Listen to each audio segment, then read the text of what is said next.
most of the funds goes to preventing Grok from making certain conclusions from the data. Look, how much time you got, brother? We talk a lot about it on the stream, just how absurd the whole AI industry is and how they're just up their own butts about this. They don't know what the are doing, okay? The only thing that's truthful about the phrase artificial intelligence is artificial. Okay, there's nothing intelligent about it. They're not going to recreate the human brain, okay? Nor should they want to, and I think they'll probably bring about the destruction of humans before they solve any human problems, because people are dying en masse, you know, around the world. People are being starved. They don't have... All the water's going to Grok, you know? We're going to feed these large language models that require all of these resources, and meanwhile, people are dying of thirst. And that is our world. That is the world that we live in. It's just, you can explain it in one image. It's the have-nots and the have-yachts. It's the 1% and the 99%. And that's it. You know, you can't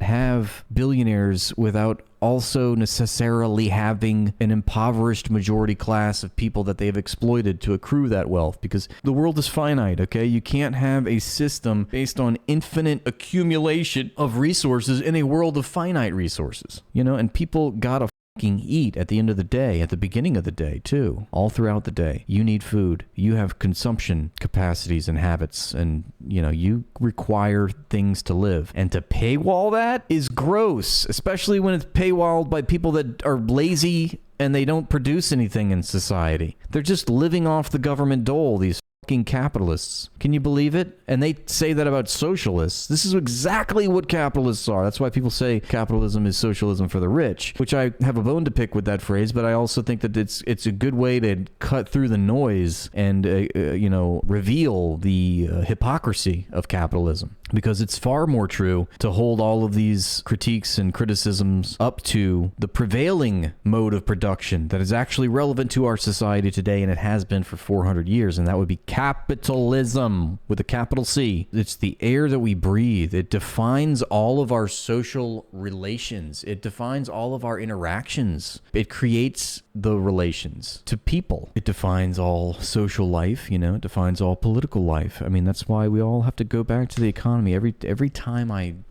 it always comes back to that. We always have to acknowledge the economy. Without the economy changing, there's no hope for politics to change or for society to change. And the thing about it, though, is that it's going to happen. Going to happen regardless. It's going to happen whether I like it or not. That's because that's how political economies go. That's because history is not static. It's dynamic. It evolves. There are lively, evolving things that are developing over time. That's life. And life is fueled by internal contradictions. And so we know that, like it or not, capitalism will soon be outmoded as the prevailing mode of production. And, you know, that's an inevitability. Like it one way or another, either it'll go on to a point where it will end organized human life before we get to that next stage, or we'll be able to somehow save from where we're going, because where we're going is unsustainable, and it will eventually, the wheels will fall off and will devolve over time. I think over centuries it'll take, but there will be a steady decline of civilizations, and humans will start to go extinct.